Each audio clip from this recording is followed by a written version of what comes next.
You're listening to Infinite TBR, the podcast where we try not to buy more books. I'm Smack. And I'm Gabi. Spoiler alert! We're going to avoid major spoilers, and when we can, warn when we're going to discuss a particular book in detail so you can avoid that part of the episode. You can also check the show notes for time-stamped flags identifying potential spoilers. Okay, now we're really starting bingo.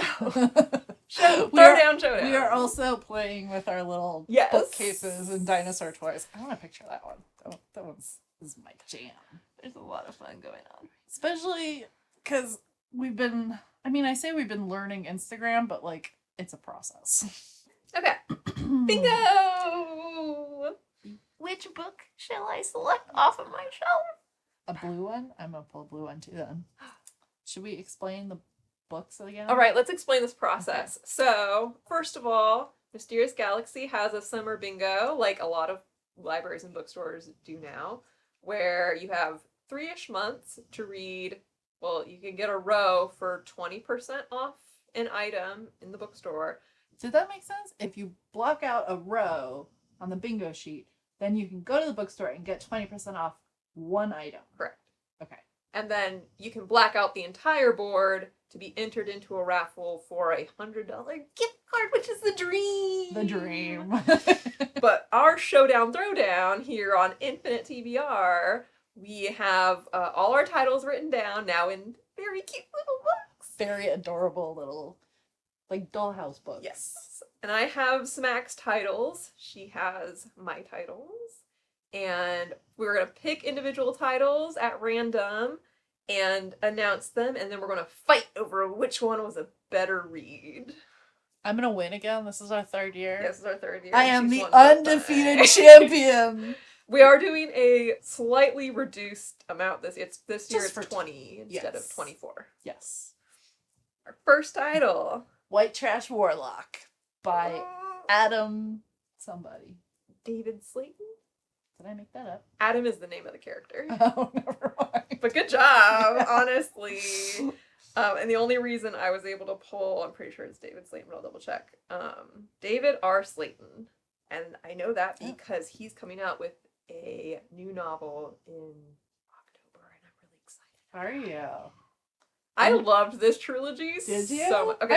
Okay, before I start fighting, your title is Night Watch. Night Watch by Annie Anderson. It was good. I love White Trash. I don't have super strong feelings about Night Watch. I was going to say, you have read both of these. But yes. Yeah, go ahead and summarize. Night Watch is, I got like an audiobook deal, and it had just been sitting on my Chirp shelf, and one of the bingo spots was an audiobook, and it was only 5 or 6 hours. So I listened to it, and it's urban fantasy. It's sort of like new adult. Like, the main character's 22, and she's like a super special kind of vampire and making her way through the world and killing bad guys and stuff. Good for her. Yeah, but I don't have crazy eyes the way you do over White Trash Warlock. Although I will say, but you have read them both. I have read them both. I read White Trash Warlock. I think that was the second book I read during lockdown.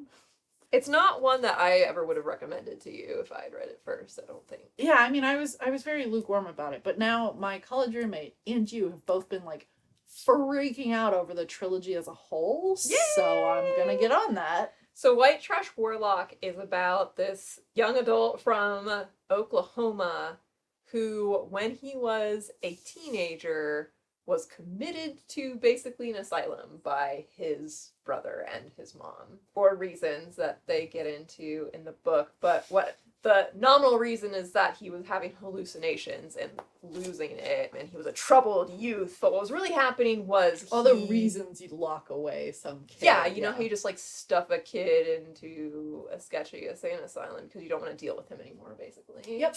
Is what it boils down to.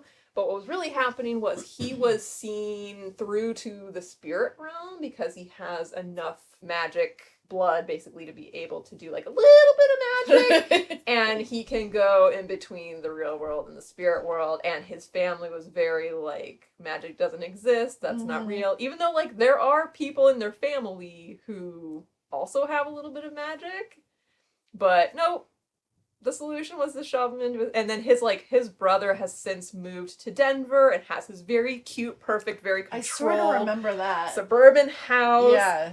And Adam, the main character, hasn't talked to his brother Bobby or his mom in forever. I wouldn't either. Yeah, he when he turned 18, he walked from the asylum to his aunt's house. The aunt is the one who I remember that. and she took care of him from then and taught him while he was in the asylum. The elves from the spirit realm came and like taught him the ropes basically. And he was like, "Here's how not to hallucinate and how to hold it together." That's useful. And then his aunt finished his magical education. So now his big thing is he's going around trying to hunt down this warlock that is creating magical objects in like a black magic sort of way, like using like killing like creatures and then using their body parts to create these magical objects. That's what makes you a warlock. Ew. So very bad no stuff. And Adam's going around trying to hunt him down and also destroy these artifacts when he gets a call from his brother out of the blue because something's going wrong with his wife. And because there's something magical. Something magical. Right. So Bobby's finally has to resort to... I remember this. I was so mad at his stupid brother. The development of their relationship is so well done. So good. Well done. Because you really like... You're so mad at the beginning. You're just like, you're an awful family. He's like well shot of all of you. But there is like a lot of growth in that whole thing. Like in ways like you would not expect going in from the beginning. Okay, I'm really looking forward to this. So, and like all three of the books were just so, and they're so well, he must have planned them from the beginning because each one ends with like a very clear direct cliffhanger into the next one. Okay. So you just have to be ready to burn. All the way through them. They're reasonably sized though. Like they are burnable. They're very burnable. That's another one I lost some sleep over. Oh no! Just one more chapter. So you win this one. Yay! How are we keeping track? We just need to make a losers and a winners pile. Winners go in the sparkly bag. They're special. Good job. Losers get tossed. And I am pulling the same color that you are pulling. Little red mini books. There are two different types of red. Isn't what? The same red? Yeah. Okay. I didn't notice. There's like a darker red. Yeah. Oh my god. Okay. The lighting in here isn't amazing. Nope. I'm gonna blame it on that. What's yours? The Curse of Saints. Shah? Dramis, right? Dramis. Dramis, I think. I met her once. She's real nice. Aww. I think it's Dramis. Okay. Shah and the Song of Death by Roshani Chokshi. Ooh. So I have some feelings about the Curse of Saints. Tell me more. The first half was very slow in that by the time I got to the halfway point, I was convinced that unless there was some kind of magical intervention, the main character would never get over her shit. Oh, that's right. I remember you mentioning because the whole thing is built around, like, the main relationship is this enemies to lovers thing. Mm-hmm. And she hates this guy so much. So much. And, like, he doesn't really give her a reason not to, but, like, it's just, this is how you hold a grudge for 10 years. You have to be this mad. Committed. And it would have gone on forever, except that he's empathic, and she got a taste of his magic, and then felt his emotions, and was like, oh my god, you're not terrible? You don't hate me? What the fuck? And then finally the story could go forward. But I really liked it once it did. Okay. Enough that, like, I've pre-ordered the second book. I was following the author on Instagram for a while. This got to be a bit much, so I unfollowed her. Sorry. There were a lot of posts. There were so many posts. She's like, good at plugging her material. Yes. She's hustling. Quite successfully. Yes. So, I would fight you on this. I mean, I do love the Shah books. They're charming and delightful. You've read the first one. Yeah. It was charming, delightful. Okay. How would you compare them, having read... Oh. Okay. Rock, paper, scissors. Wait. How are we doing this? Shoot or no 1, shoot? 2, 3, go. Okay. 1, 2, 3, go. I lost. In case you... I guess... Do you not know our cackles apart from that? If you're new to the show. Okay, what color? Green. I can't get it freaking out. Deadbeat Druid. That's another. It's the third one, right? White Trash Warlock. Yes. Trailer Park Trickster. Yeah. And Deadbeat Druid. Yep. They go to hell in that one. She is a haunting by. We've mentioned it before. I don't remember. Starts with a T. Trong Than Tran. If I didn't butcher that completely. It was good. It was interesting, and I really liked. I'm trying to how to not spoil this. I very much enjoyed a lot of the relationships. Does that mean I won't enjoy? I'm trying not to spoil anything. There's a lot that happens. It's not a short book, but it's not giant either. No, and it's it a very moves, normal. and it's got this like crazy. You did hand it to me, so presumably I you did think hand there's it. something I will There's like. this really. Do you like books that talk about food? You I know guess how it like some depends on books the are like context, very into their food. sensory. Yes. That is one of them. I don't feel strongly one way or the other about that, I guess. I don't usually, but like it was just. I like it when like it makes me really want that food. When it's I didn't know what most of the food was. when it's very clearly just like inserted for flavor. Right. No, this was like, I mean, it was all Vietnamese food, and outside of like pho, I don't know anything. Right. And the haunting, I just. Face I planted. I into know. the I have to take off my floor. glasses so I can face plant. If you loved Deadbeat Druid, I won't fight you on it. But She Is a Haunting gave me so many emotions. I mean, Very complicated emotions. It's not like a straightforward, I loved it. okay. It's just, also, it was like the third haunted house book I'd read that month. I mean, considering you still had positive feelings, given it was your third haunted house, we could also call it a tie or do another rock, paper, scissors. Oh, God, okay. One. God, no! Again! This will be my downfall. This is how Gabi finally wins. With rock, paper, scissors. Playing okay. a different game this year. I'm pulling one of the dark red ones. Dark red. I think I put them all in upside down. Amazing, if true. The Haunting of Maddie Clare. That's by Simone St. James. And you got Night Wherever We Go. Right? Ooh. By Tracy Rose Jones, I believe. Tracy Rose Payton. Payton. Yes. My bad. I don't know where Jones came from. Well, you read them both. You win. Night Wherever We Go is so good. Would you like to? Oh, we've talked about Night Wherever We Go. Yeah, right? I think a little bit because it's in like collective first person, and I was like, of course you love it's it. in first person plural. And I like that alone. I loved it, but like I read it back before bingo, May, June, and I still think about it like weekly. It's so It'll F up your brain. It will F up your brain. It's so intense and it's so different from everything else I've read this year and possibly last year. But it's just so good. Yeah, I And used the that as my craft- genre I haven't read. Yeah, fair. And because the craft is just so high level. Yeah. And then the story is not something you usually get. Nope. Where it follows 5 enslaved women in Texas. Was Texas even a state at that point? I think fresh. Slaves were legal. It was Texas. It may or may not have been a state at that point, but it's these women who are stuck with, they call them the Lucys. They're the so-called owners after Lucifer. Mrs. Lucy and Mr. Lucy, because they are the devil. And they are, like, you'll read this in other books with accounts from enslaved people of these horrible white people who are very, like, surface level, quote unquote, nice. Yep. Like, nice people, whatever. And this did such a good job of like getting into their heads and making it seem like super normal the way they thought about things. And it was big yikes. And to watch Mrs. Lucy at the end was Yep. I don't know how to you guys should just go read it. Yep, go read it. Oh so I bought a copy for my dad for his birthday. He would love your dad would love this. Here's hoping he doesn't listen to this episode before his birthday. But yes, I think he's gonna. It's not like he'll read it anytime soon, but he's gonna love it. He's gonna love it when he gets does. to it. Yep. I got my mother to read it too.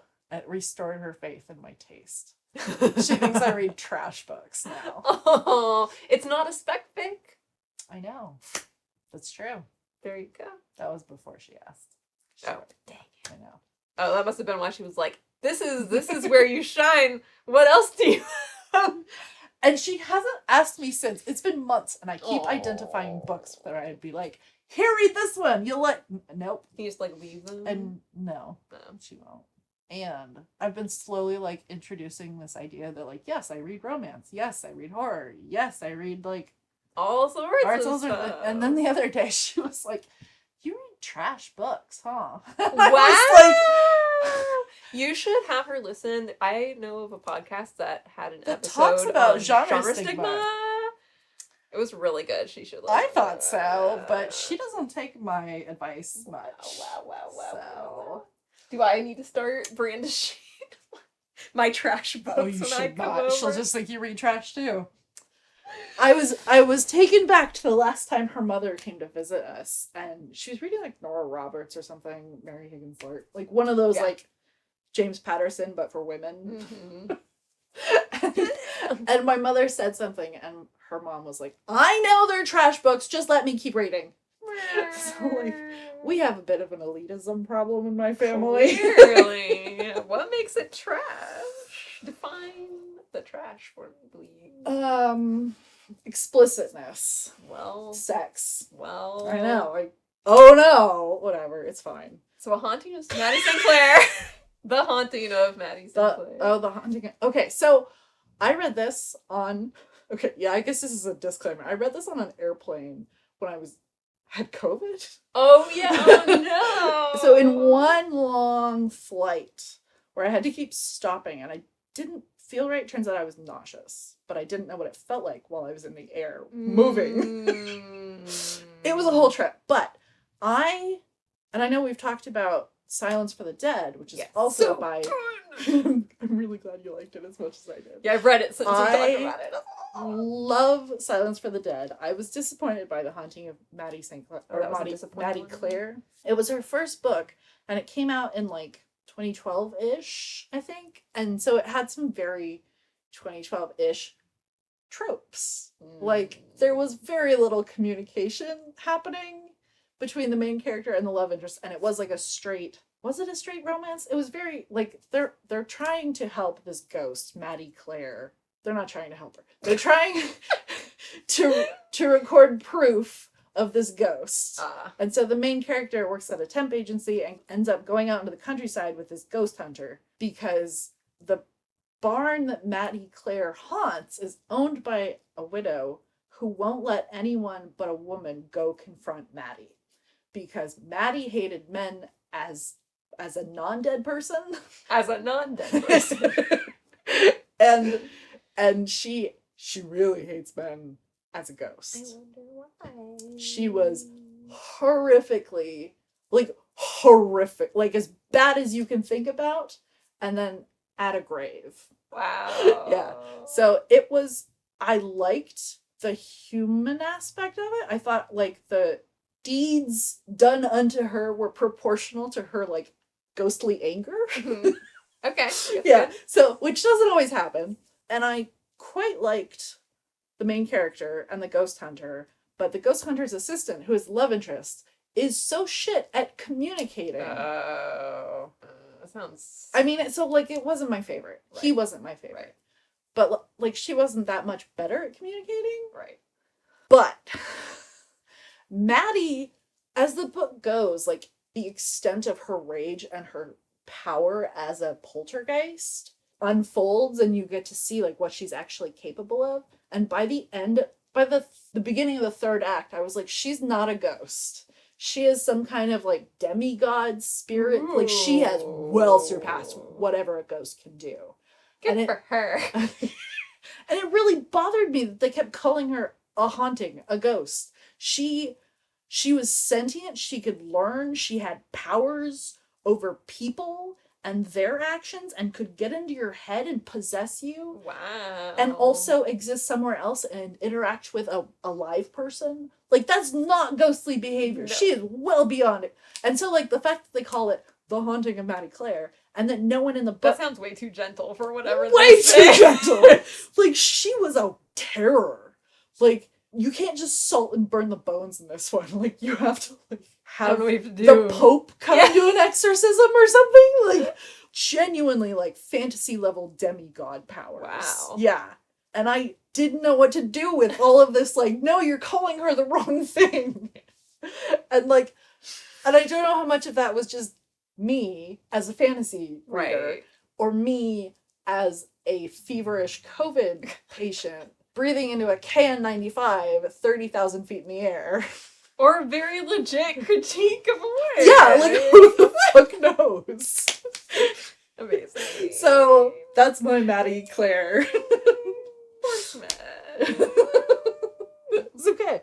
It was really nice to, like, I bought it as, like, a BookBub, cheap, $2-3. Back when I first got an e-reader, it was, like, the 4th book I ever bought or something. And now I've read it! Wow, how does that feel? Check! It feels amazing. Amazing. Still. Regardless of how the book turned out. I haven't looked at the ebooks that are, like, my pile of e-reader ebooks in years. You shouldn't. Okay. You shouldn't. But, oh, God. Okay, what color are we doing now? Blue. The Surviving Sky by Kritika H. Rao.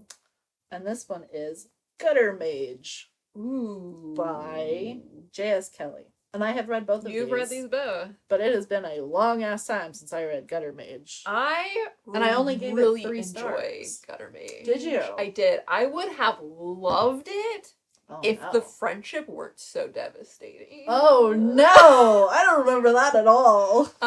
Spoiler alert. When did I read this? Her friend, like... Since I read it in 2022? I don't know, that was hundreds of books ago, though. Right, so, yeah. Okay. I'm finding that's more a factor than time is the number of books since... Yep. Like, I looked back at when we were trying to remember... That's your list, not mine. And it had only been like a month. And I was like, but I had read so many books. I don't remember. Anyway, no, Gutter Mage is about this... It's urban fantasy, secondary world. And she works, like, does odd jobs for people with her best friend. Mm-hmm. And they're, like, she's kind of down on her luck. He's trying to save up to, like, marry this girl who has a bakery or whatever.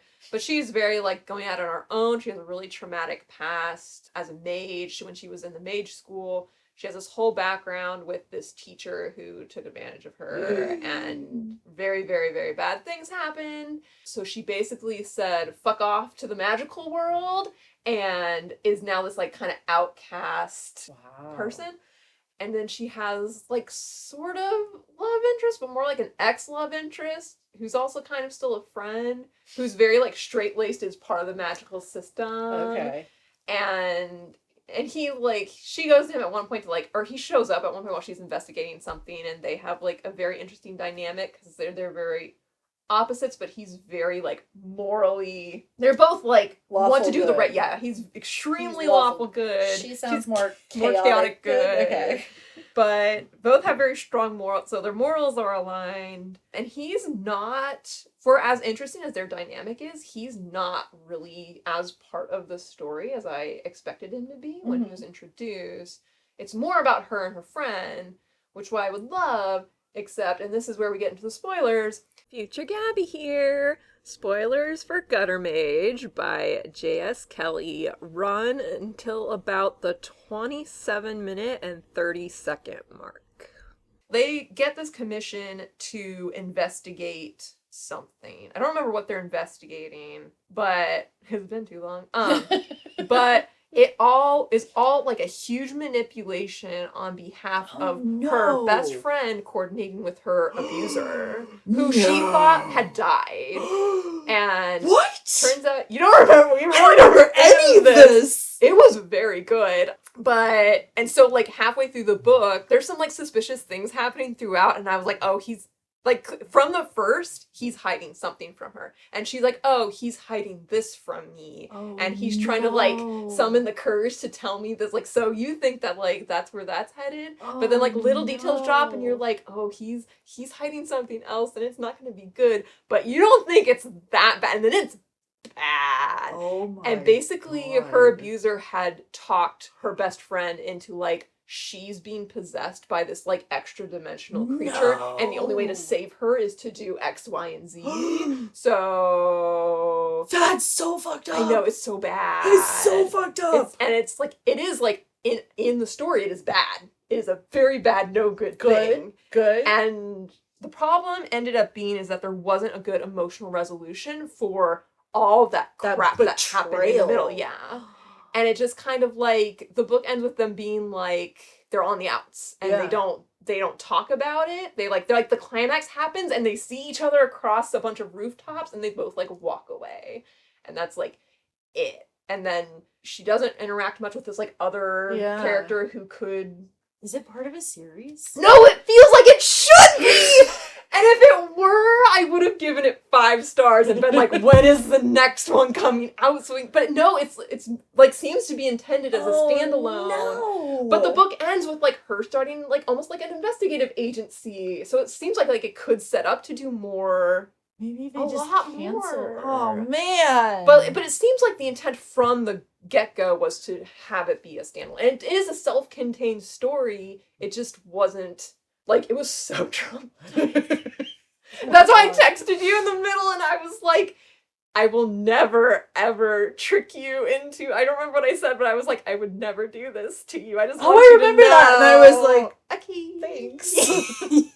I don't remember what you said. I don't remember. But I knew it had to be book related. Yes, Because things that are that left field and that bad are always book related. Like, do you remember having just so many feelings? Oh my god. But it was, like, so consumable, it was so good, the mystery was, like, The really ending well must be executed. why I gave it 3 stars. And, like, the climax was done well, and, like, for all that, like, it was a good place to end the arc, except for all that emotional baggage that was just kind of left rotting in the sun. Oh yeah, and then I said if you painted flames on Gutter Mage, it'd be amazing. I am gonna paint flames on Gutter Mage. That's another discussion. I would never collaborate with your abuser, no matter what they said about you being possessed by a spirit. Oh yeah. And then you were just like, oh. What was that? Oh my god, I thought there was a hummingbird in the room. That is what it sounded like. It sounded like those hummingbirds again. And my mother set up a hummingbird feed next to the back door, and I have this fear of one of them getting in the house. That happened and to my Loki going California after parents. them. Oh, not that part.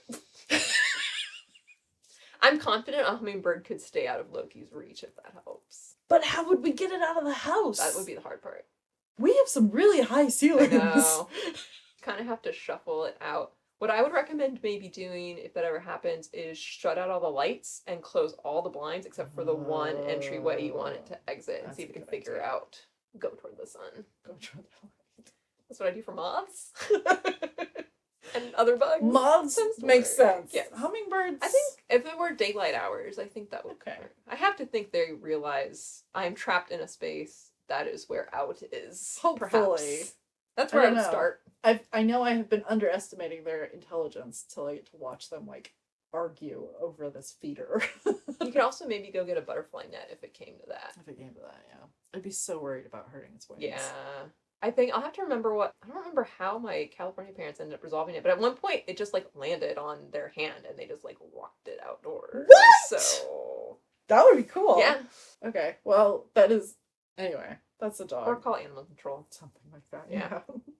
I'm, like, confident it's happened before. Anyway, so yeah, I have a lot of feelings about Gutter Mage. A lot of them were positive. Must be why I gave it 3 stars. I think I ended up still giving it 5 stars even after all that. But and I know I was, like, judging harder than I should have been. I could see that one not being. It's very, like, noir, hard boiled. Yeah, like, that's not usually my thing. Yeah, but I am. It has this, like, the cover is just, like, very black, white, and red.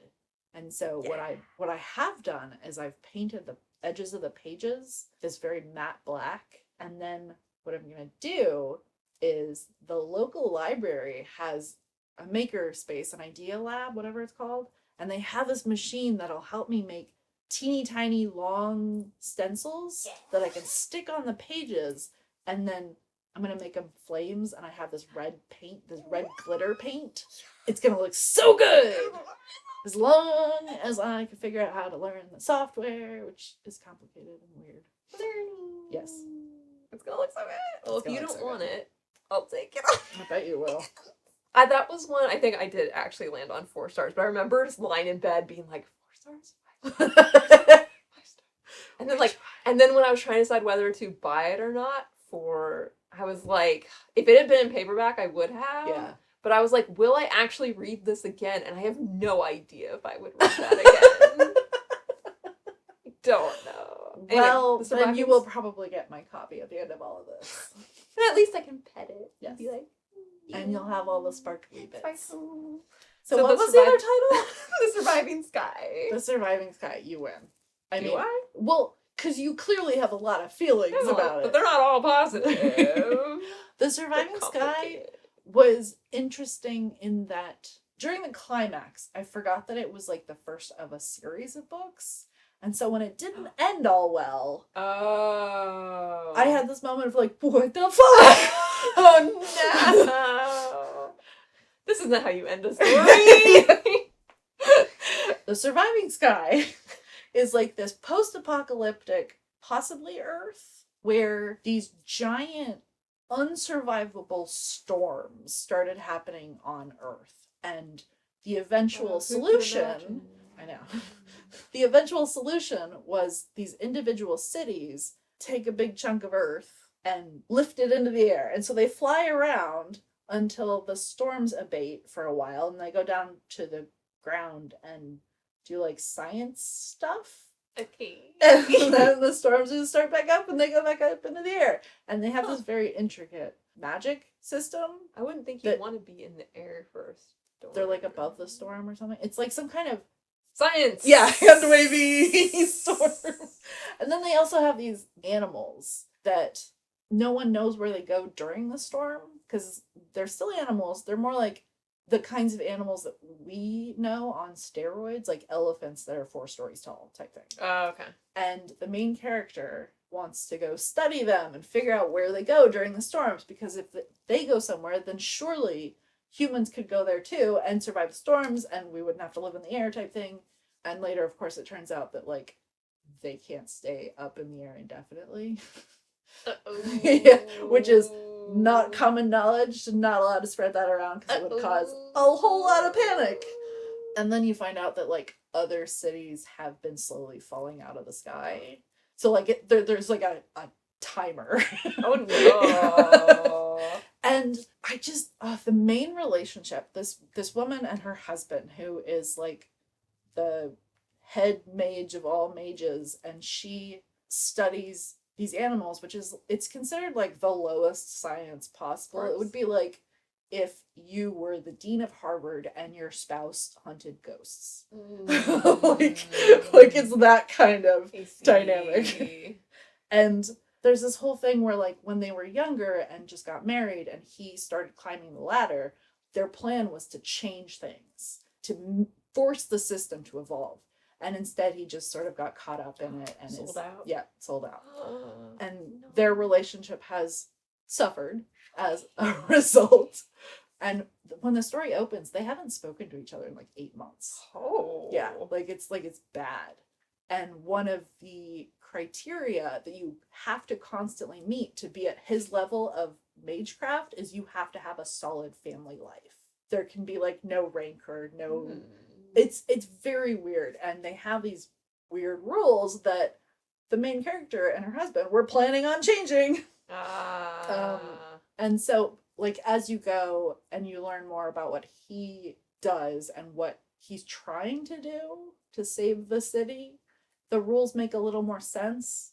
But by the end of the story, not only are there all of these rules, but he and his wife have circumvented all of the rules in 2 different ways, and it was just a lot to keep track of. Okay. And then I mean, they have and then just... it didn't end. Yeah, and then it ended in a way that, like, is clearly setting up for the second one. But, like... But are you going to read the second one? I don't know. I loved their relationship so much. They are such a disaster. Like, it's truly, like, they keep trying to find their way back to each other, and they almost get there, and then some other very realistic, very reasonable obstacle appears, and they're like, well, fuck, do we have to... Are we going to get through... Like, 3 or 4 times in the whole book. And at a certain point, you're like, no, they shouldn't get back together. They're clearly the love of each other's lives, but, like, they shouldn't be together like this. I don't know if I'm gonna like it. But it's done really well. And it'll be okay. I promise. And by the end, they do come together, and they can stay together except for, like, plot stuff that I am not going to spoil. Okay. Just as you're reading, be like, it's the first of a trilogy. Right. Okay. So I really enjoyed their relationship a lot. But, like, the rules to the magic and the rules that broke the rules, that broke the rules, was, like, more than I could handle towards the end. Interesting. I wish I'd had the second one right there. Right. You know? Like... Do you know if it's going to be 2 or 3? I think it's supposed to be 3. Let's see if it's anywhere near coming out. I think it's going to be a year-by-year thing. So, yeah. It's not even up on Goodreads, so... Oh, no. No time soon. Oh, no. Well, I did hand it to you, assuming that, like, you wouldn't get to it for a while. Right. Oh, no. The second one's not even up. This trilogy. Philosophy-inspired debut science fantasy. Science fantasy is a really good descriptor for this one. It isn't always... That's been coming up a lot recently. I know, it's like a up-and-coming, like, PR word, marketing term. But, like, in this instance, it really fits.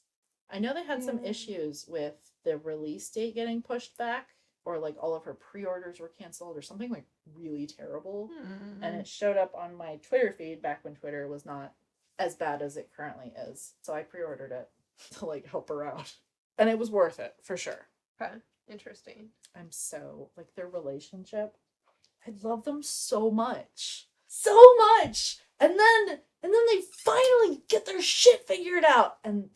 Too bad. And you know that as a trilogy, the whole second one's gonna be like... I think the second one will be, like, by the end of the first one, they've figured out the places that they don't work with each other and how they could circumvent that to stay together. But, like, he goes in one direction, she goes in a different, and their goal is the same, and they fully intend to, like, meet in the middle. Right. But, like, they're just physically separated for a while, and so I think with the second one will be each of them growing into someone that could stay with their spouse.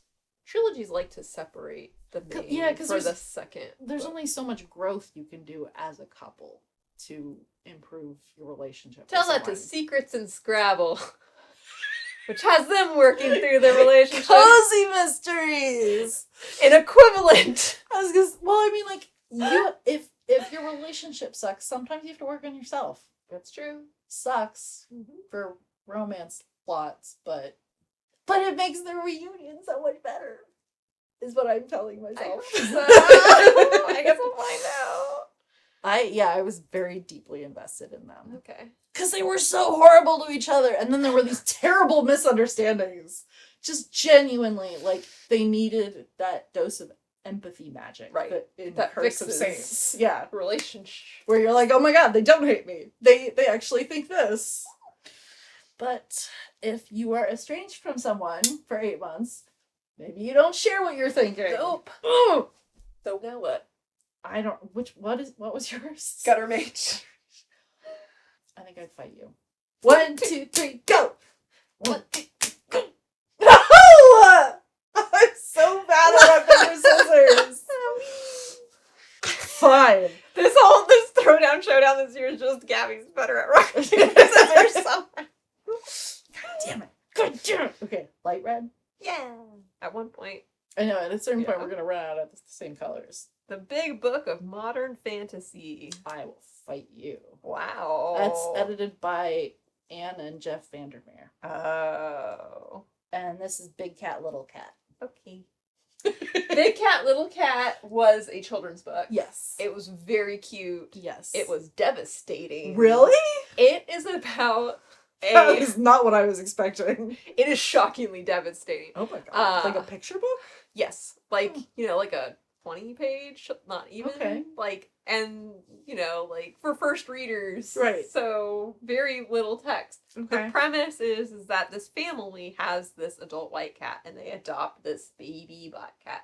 And then, like, the baby black cat, like, learns how to do different things by spending time with the adult white cat and shows him the ropes and whatever. Does the white cat die?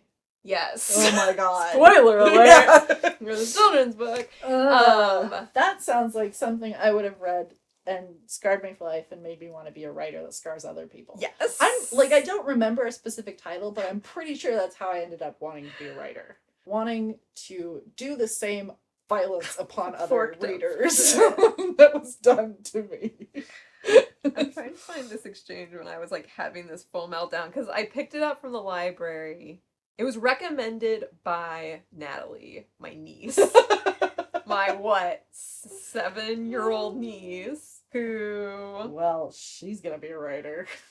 And I was like, cool. And I ordered it from the library and I picked it up. There was something else going on that day that I was already, like, feeling lots of feelings about Marina for whatever reason. Oh, no. Her kitty. Yeah, my kitty. And picked this up from the library and was, like, literally, like, reading it on the walk home from the library. No. And I was, like, while I was waiting for stoplights and whatever, and I was like, oh, it's so cute. Look at this little kitten. And, like, Natalie knows that, like, I'm a cat person. She's like, you should read this book. It's about cats. And then they grow up, and then they're, like, best friends. And then all of a sudden, like, there is no more white cat. And then the black cat's alone until the family gets a little white cat. So, like, the book is about, like... the circle of life. Yeah, basically the circle of life and, like, the grief cycle of pet having, I guess. Oh, my God! Unprepared for this. And so I'm just, like, crying as I'm walking home, like, reading this children's book. And then Probably not the weirdest pedestrian in Ocean Beach. That's true.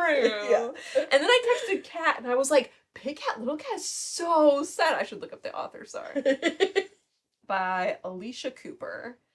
And I texted Kat, and I was like, Big Cat, Little Cat was so sad.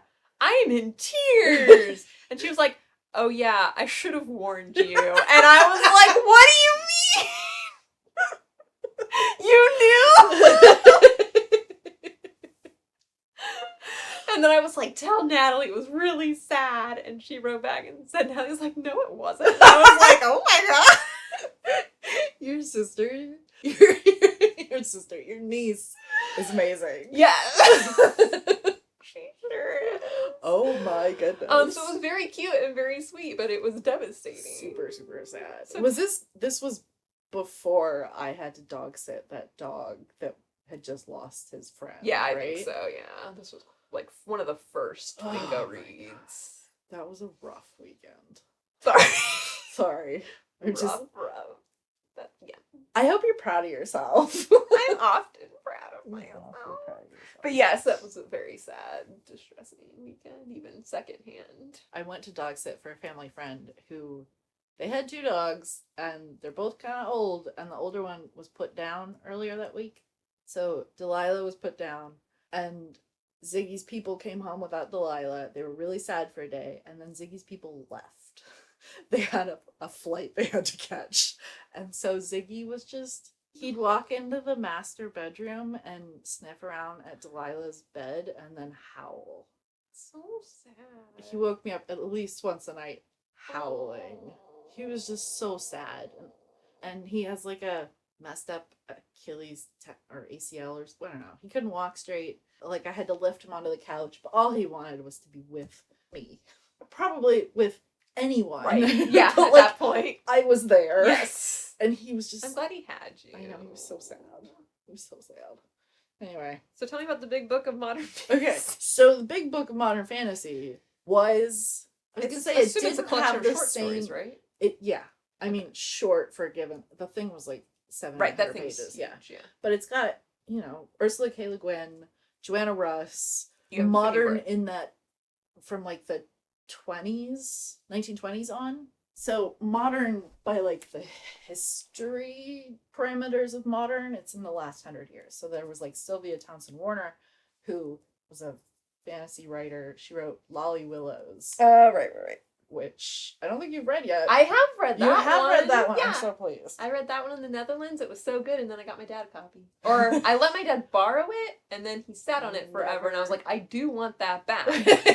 And then I think he interpreted that as I want it back now, and gave it to you without reading it. No, and then bought his own copy. Oh. That's how, and I was like, you misunderstood this entire thing, but yeah. Well, anyway, so I mean, they had authors that published stuff before hers too, but like big list of the greats. Yeah. And I originally checked it out because I was looking for a copy of the Ursula Le Guin story called The Ones Who Walk Away from Omelas, because I couldn't find it anywhere else.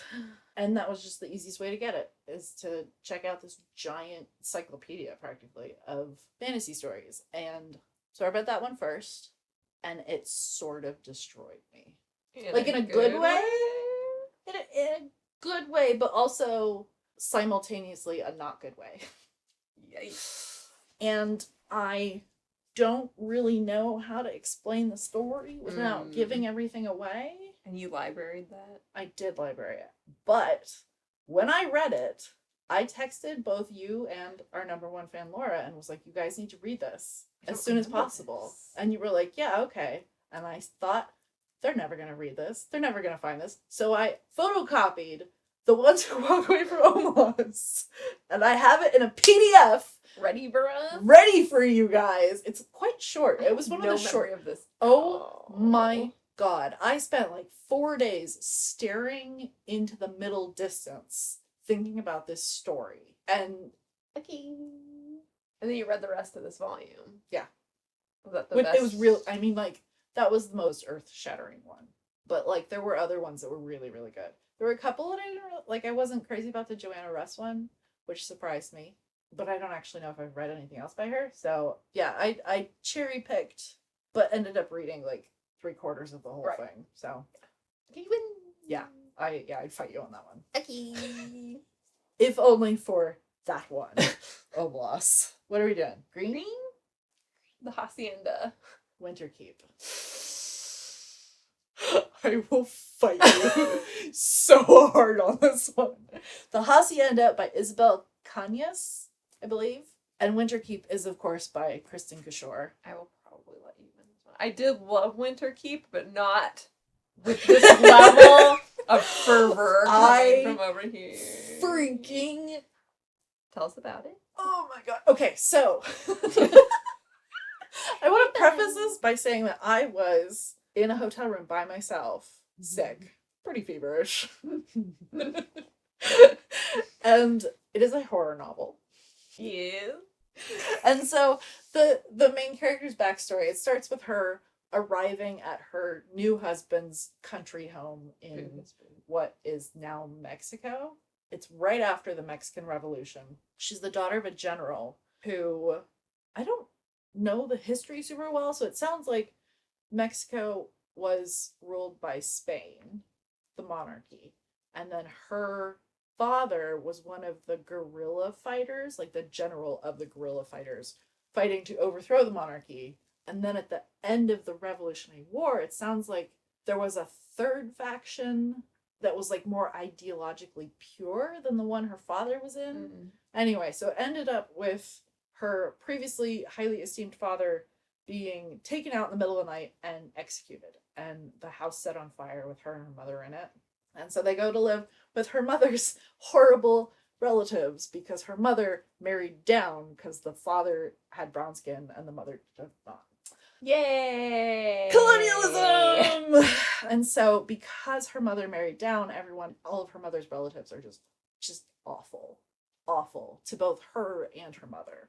And there's always this constant awareness she has of like staying out of the sun.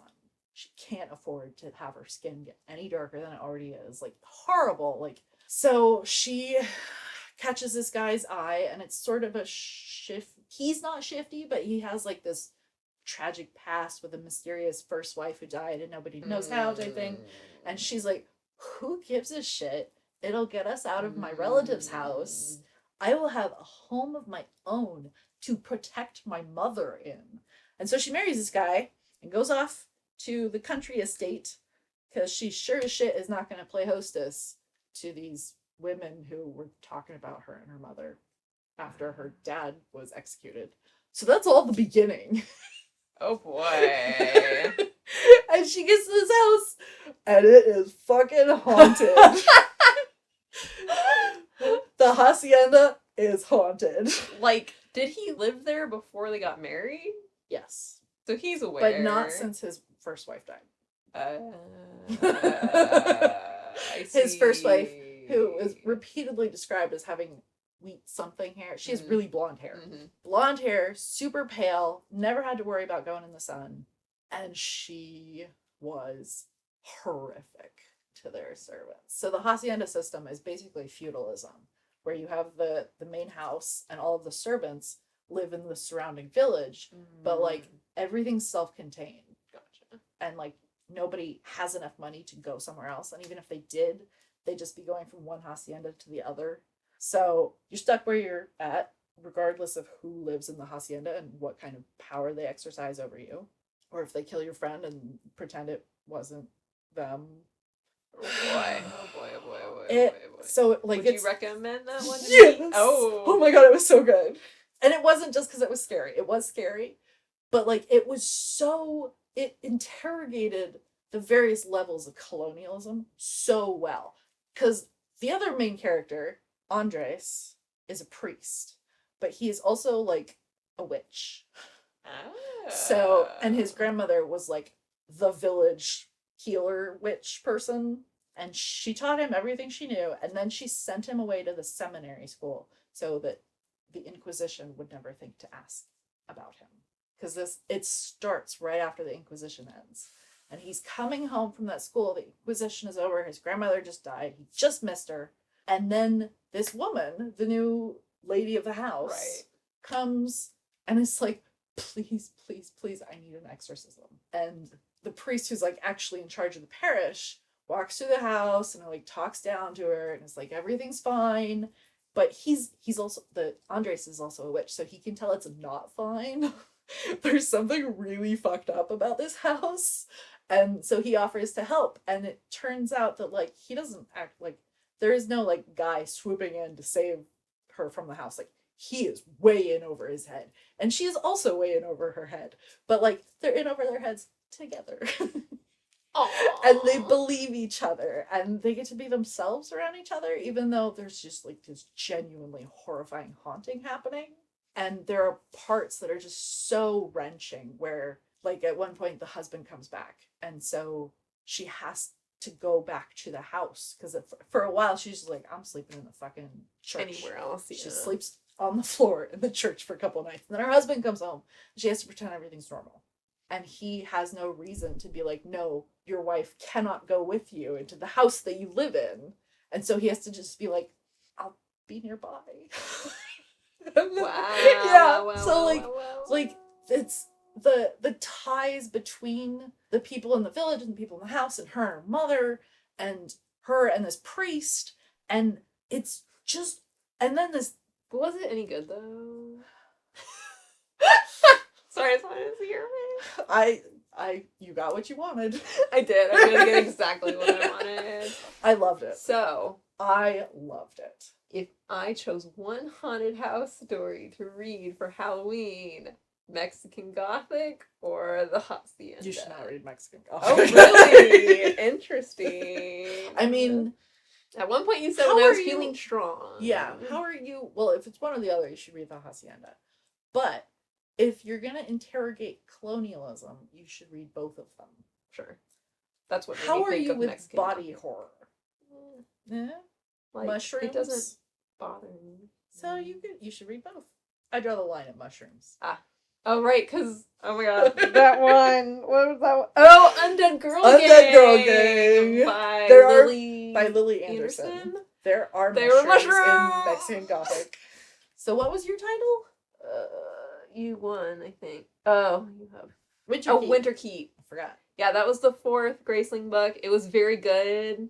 I'm not foaming at the mouth about it, but I had a really good, it's a really good continuation. It's one of the ones where, like, Kristen Kishore, like, zooms out with every book. And this was one, like, a completely different country with a really complicated trade relationship. And there's, like, an undersea kraken that I really like. And that was a whole sweet little side thing because this was one of the, like, alternate points of view. Mm-hmm. And so, like, whenever there was a part, they'd start with a book from the Kraken's point of view. The name, I forget what the name is. Like, it's not the Protector, but it's something like that. The Guardian, something like that. And, like, there are sea creatures that are sentient and, like, have telepathic abilities and stuff. So there are these dolphins and these things called silver cows that... Are they real? So they're kind of like, I think they're meant to be kind of like stellar sea cows. So like either a manatee or a seal type of thing. But like they find this kraken and they have their own legends about this guardian that's meant to protect the sea creatures. But the chapters are from the sea creature's point of view. And she's just like a little hoarder with like a bunch of legs. She's just like this weird monstrous creature. No explanation behind her at all. She just is at the bottom of the sea and she likes collecting things. And she has collected a ship with 2 bodies inside. And she thinks nothing of it. She's just like, this is mine. And just keeps it in her collection of things. And like some of the sea creatures come to her and they're like telling these stories of these awful things that are happening at the surface. And she's like, why are you telling me? I don't care. I'm not. I just it doesn't bother my me. shiny things. This isn't about me. But they're like, you're our protector. You're supposed to protect us. And she's like, I don't know what you're talking about. I just want to be left alone in my little thing. And she has this cute little monster arc on the side. That's She's a very small start of the story. But the way they work her, the way they work her is very sweet. And then they came up to Winter Keep partially to investigate the disappearance of a vessel. With 2 people that had 2 on of it. their people on it that haven't written back. So... And then, did she break the ship or did she just collect it? She just collected it. Okay. It was sabotaged and sent to the bottom of the ocean to murder Never them. to be seen again. And she was just like, ooh, she just likes collecting human things. And someone in Winterkeep is like inventing grenades. And it was a very like, not Chekhov's grenade situation, but like not Chekhov's grenade situation where she collects this like very strange round egg with a pin sticking out of it. And she doesn't know what it is, but she puts it in her pile. And but Bitterblue and Co. come up to investigate this thing and also Bitterblue from the previous from the previous queen book. of such and such. A character you know, and like her friends and colleagues that you also know from the previous books are traveling north to like talk to this new kingdom they've established relationships with.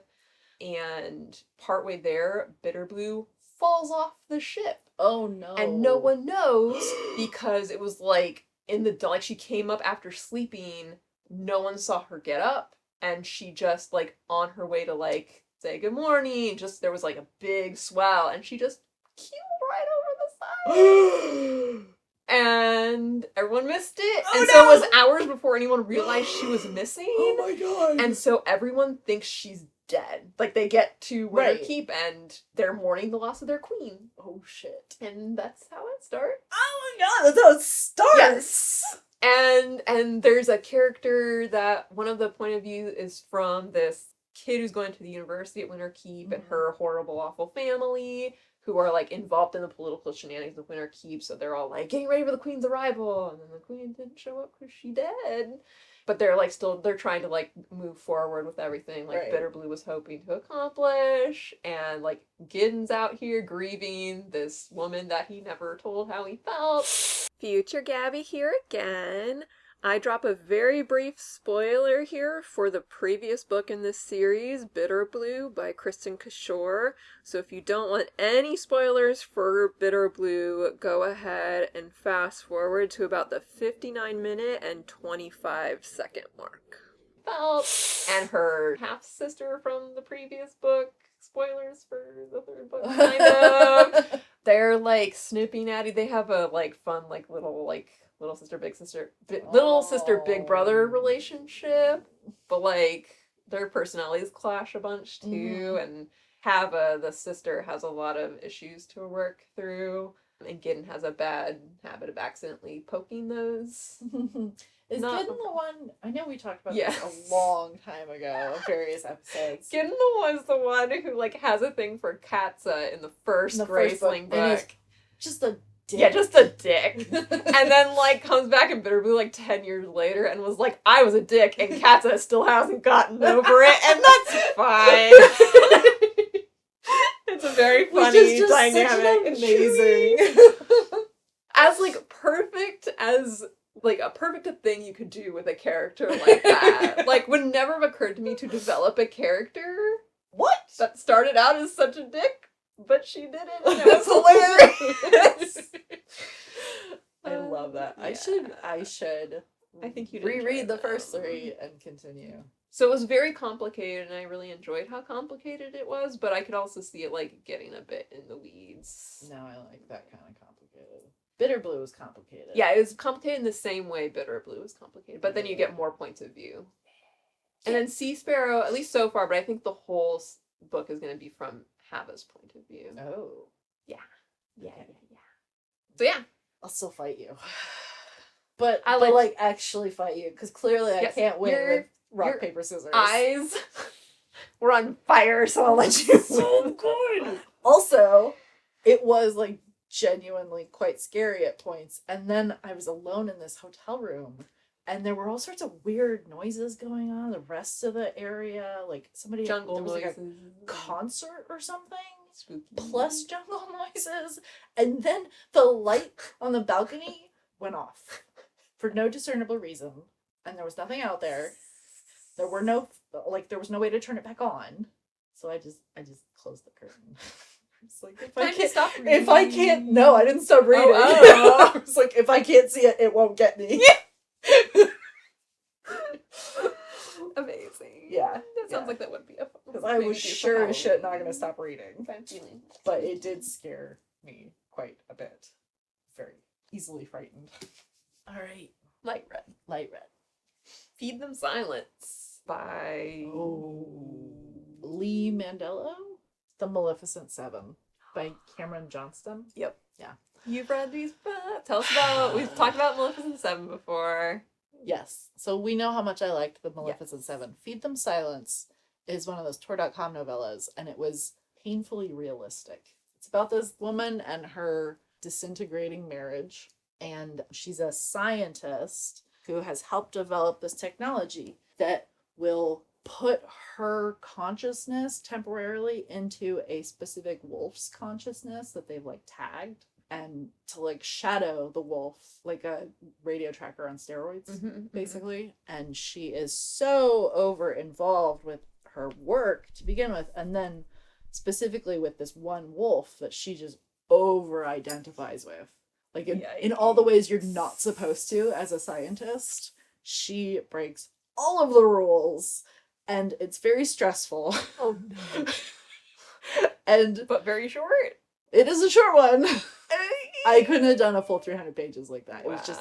It was so painful to watch this woman destroy her life. So the Maleficent 7! Maleficent 7! I did not go as rabid for the Maleficent 7 as you did, but it was a good romp. Yes, it was delightful. With an excellent torture scene. Yes! Yes! It was so Oh my good. god! It was so good. So visceral. That whole book was so visceral. So good. So good. But that is when I texted you. And Yeah. I was like, I see now. I know I texted at one point. I was like, have you gotten to... You would know if you've gotten to this part. And you were like, I've gotten to that part. So good. Okay. So you win. Yay! Not that Feed Them Silence wasn't good. It was just, it wasn't the Maleficent 7. Is that also bright red? Bright red. Fierce Fairy Tales. The Art of Gathering. An interesting mashup. Fierce Fairy Tales is the poetry Nikita collection Gill. by Nikita Gill. It has great illustrations too. Yes. I did like That's the another one illustration. that I'm going to paint the pages for. Art of Gathering. By Priya Parker, I believe. I read that as part of, I'm volunteering for the Sirens Con, Woo! and we had a reading list. So we had probably I think it was like 17 weeks of like getting on the same page and deciding what we want to do with the world. And so The Art of Gathering was the last one we read. And I read that while we were at my cousin's wedding. And it was very interesting to be reading about how to create a good and productive and positive gathering and what not to do under any circumstances, and to be at a large gathering at the same time. And it, like, of the 5 books we had to read for that quote unquote course, that was probably the most interesting. Okay. And it was very thoroughly laid out. She would produce a recommendation one way or the other and then give an anecdote. And then say something else and give an anecdote. And she has created gatherings for literally everyone on the planet, from like a team of lawyers in Thailand to a peacekeeping conference in the Middle East to like dinner parties. Wow. like it sounds really interesting. Yeah, it was very interesting. And I think everybody who plans anything bigger than like a birthday party on up should probably read this book. That one's not one you have a hard copy for? I do not. Okay. But the library has one, I think. Libraries exist? Yep, libraries exist. So you've read these both. I enjoyed Fierce Fairy Tales. Some of them, like, when it was really good, it was really good. Right. But the whole thing wasn't really, really good all the way through. And there were definitely, like, times where it got repetitive. Mm-hmm. And I remember thinking, like, it was very hard on this strong independence thing instead without, of, like healthy really... relationship alternatives. Yeah. And, like, which, like, I get it. Like, strong independence is good, but, yeah, like, of course. It doesn't feel like enough these days. It's, like, a good starting point, but, like, not ultimately productive. It's a good, like... Although I was paging through it when you gave it back, I really love those illustrations. Yeah. The illustrations were really... And there were, like... Amazing. I would, every, 10 pages, there would be a line or a story or something that stood out. Yeah, that I was like, whoa. Yeah. And then it'd be like, fine. I actually really enjoyed the Peter Pan Hook short story read. I don't remember that one at all. And I am not usually about Peter Pan. That's not one of my go-to things. But it was like, it was this like really cute. It was like a setup for what would have been a novel I probably would have read if it was clearly angling for a happy ending. But it was like something like a Peter Pan and Captain Hook were like these two kids who knew each other, and then they like had a deal to meet on this dock. And Captain Hook showed up, and Peter Pan didn't. And something about that. That is something, like, it was more than that. But that was, like, that's a good the descent into villainy. Yeah. And I was like, oh, I want this to be a story. Yeah. You'd read the shit out of this. That's funny. That one I remember for some reason. But it sounds like you maybe got more out of The Art of Gathering. I definitely got more out of it, yeah. Although it's always hard to compare nonfiction. Yeah, it's a weird one to compare, but we do what we can. What color next? Green. My last green. Oh no, I still have 3. Flower Heart. Oh. By Catherine Bakewell. I have to say, before we even get into this, I fully expected to get like excited texting when you read this one. Okay. I didn't even realize you had read this one. Yep, in which Margot Halifax earns her shocking reputation. Oh my god, that was so adorable. Now you're gonna win with Margot. Oh no. By Alexandra Vasti. Yes. So Flower Heart. And again, we kind of run into I have very high expectations. It's pitched as like Howl's Moving Castle vibes and like very cozy fantasy vibes. That's a high bar though. If you're gonna claim Howl's Moving Castle, I know. You have to live up to it. No, everyone needs to stop doing that. I know. You're only allowed to use it if it's really like good. Genuinely once in a generation. But it was like good bones and good vibes. The vibes were there, but like not a whole lot happened. Ugh. And there was a lot of promising world building and a lot of promising characters and a lot of plot pieces were put on the board. And then like that's disappointing. Didn't you do anything with a lot of them. And he, like, their relationship is interesting because they were, like, best friends when they were kids. Mm-hmm. And then he went off and grew up and turned mead, right? Came back. Not exactly. So he stopped writing her. Shithead. And she was like, well, that sucks. and stopped writing him. And then her magic is, like, out of control. Mm-hmm. And she's visited by these magic system administrators, basically, who are kind of, like, evaluating her. And if she can't become an official witch, they're going to remove her magic, basically. And this is where it, like, kind of got weird, because she, like, at the beginning of the book, she hates her magic. It never does what she wants it to do. She can't control it. She's never been able to successfully execute a spell. And then they're like, if you can't manage to do this, we're going to strip you of your magic. And she's like, no, don't do that. And I'm like, and she's, like, very much upset about this prospect. When it seemed like she shouldn't have been. Yeah, and it seems like that seems like a really good solution for eliminating a lot of your... And we're in her head for this book. Mm-hmm. And she's just, like, so self-hating and hates her magic. And it's, like, this, like, cycle of whatever. And then, like, when a, like, practical solution to all her problems presents itself, it's like, oh, suddenly, maybe I don't want this after all. And I don't remember... Which, like, is a perfectly viable character arc.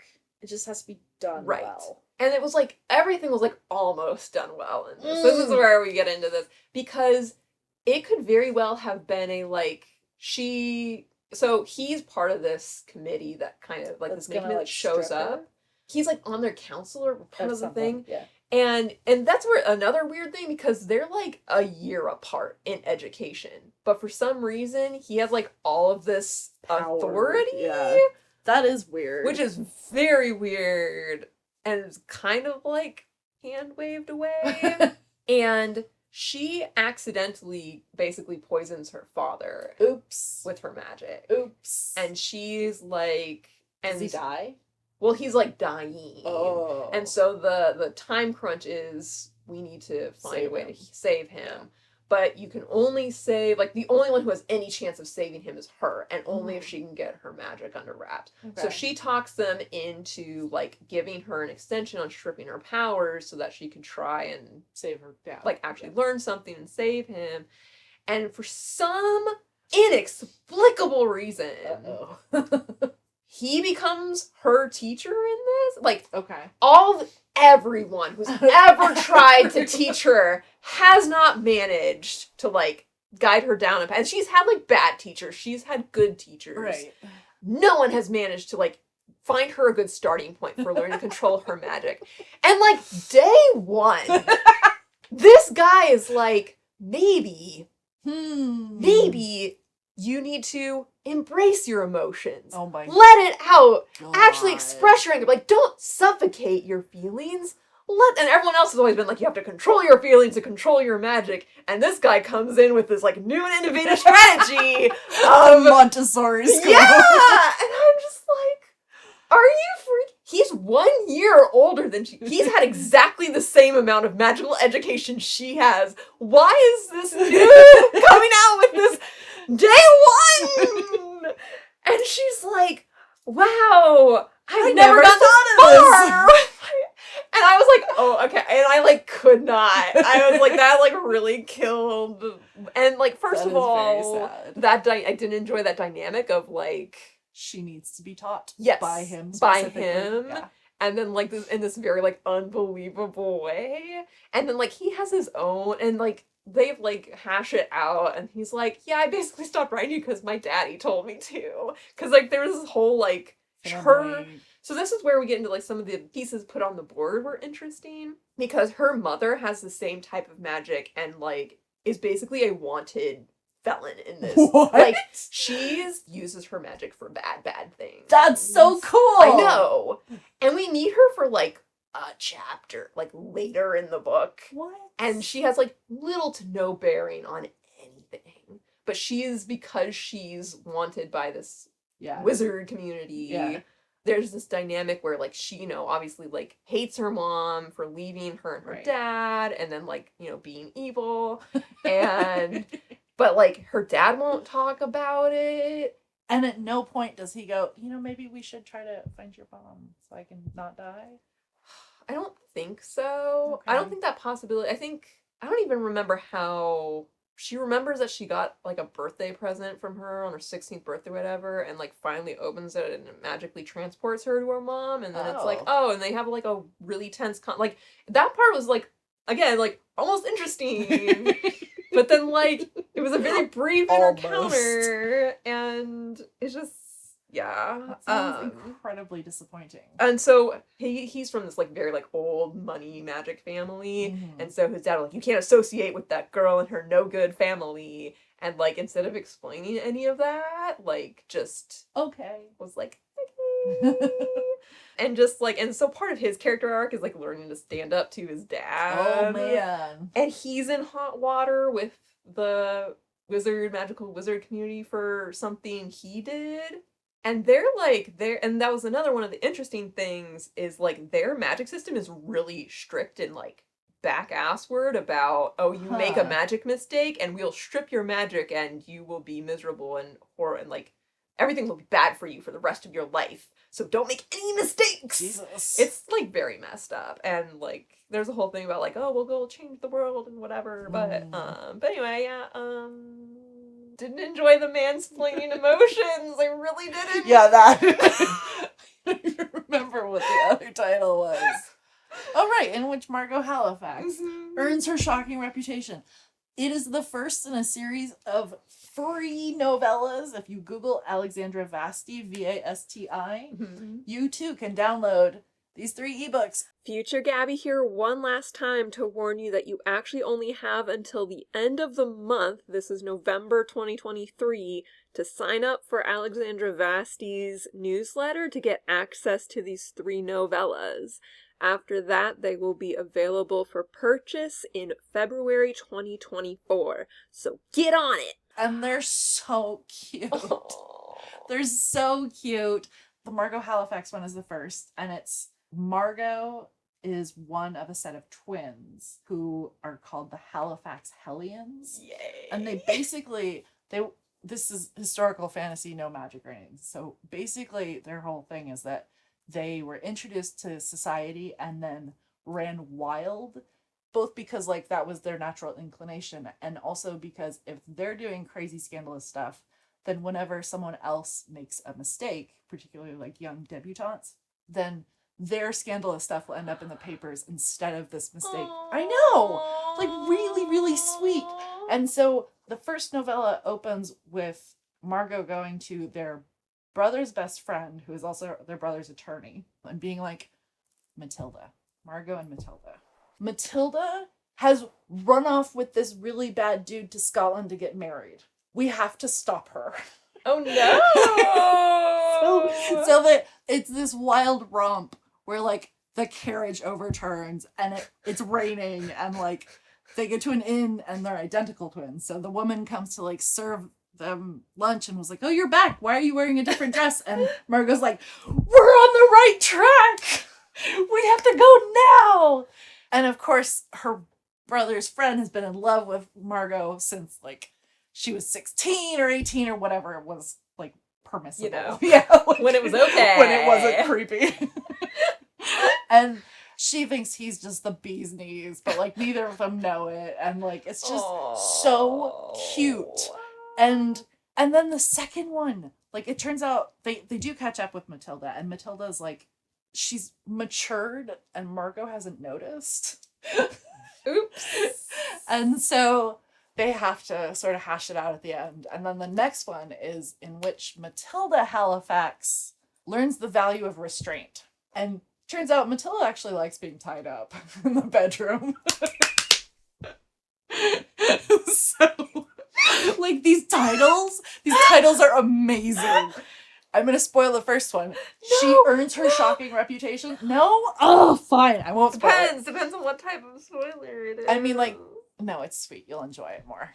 Okay, thank you. I'll try to read them quickly. Sooner rather than they're later. very quick reads. Like, they're not, strictly speaking, historically accurate. I mean, like, they're not even, like, fully accurate to the historical romance genre. Right. Like, there's stuff that I noticed that wouldn't have happened in, like, a Sarah McLean book or something. But they're so much fun. They're so adorable. And my favorite is the last one, actually. Because the first two books, Margot and Matilda get to run around being nuts, crazy, because their brother is in Wales doing business or whatever. Doesn't come back. And it turns out in the third one, he's gone to Wales because someone named Winnie has been, like, legally married to him for 10 years. And it turns out Winnie made this whole thing up.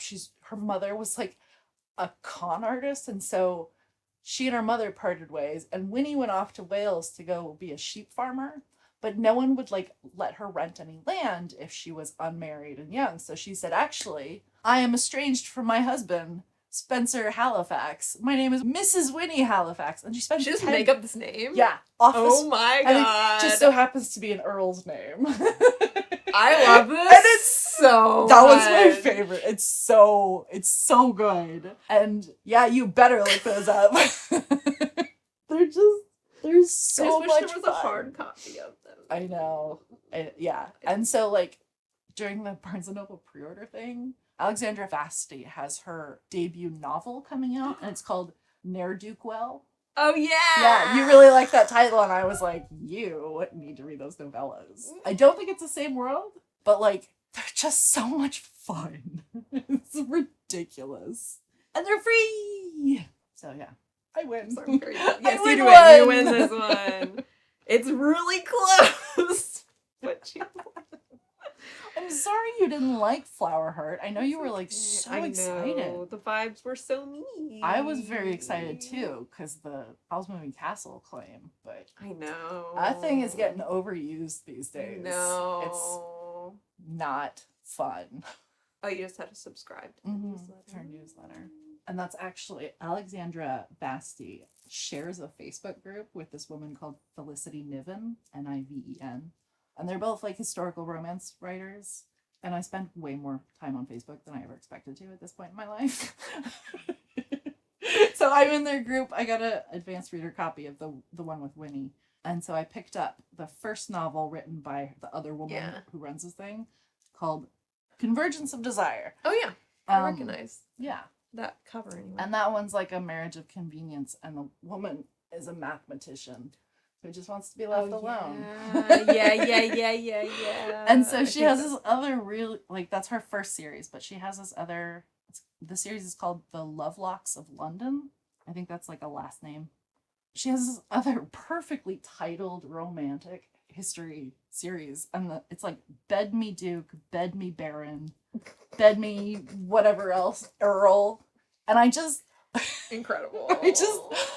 If they are anywhere near as good as the Halifax Hellions, right, like, I'm gonna be very happy. Incredible. Yeah. So, yay, I won one! Yay! Okay, what color? Well, that brings us to the halfway point. Oh, it does. So, let's count them. Woo! I am winning only 6-4. I'm not that far behind. That's kind of nice. Could have been even if I was any good at rock, paper, scissors. If you were good at rock, paper, scissors, you'd be winning. The one edge I have. If that's how you win this year, I am going to just die laughing. It'd be amazing. Incredible. Oh my goodness. All right. So here's hoping. Here's hoping you can improve your rock, paper, scissors skills. Here's practice rock, paper, scissors. That's something that can be learned. Because clearly something is happening. Thanks for listening. This has been another episode of Infinite TBR. You can find us online at infinitetbr.com. You can email us at itbrshelf@gmail.com. And we're also on Instagram at Infinite TBR Podcast. And individually on Instagram at Gabalodon, which is like Megalodon, but with Gab in the front of it. and at what_Smack said, because Instagram locked me out of at what Smack said. So Here we are. here we are. See you next time.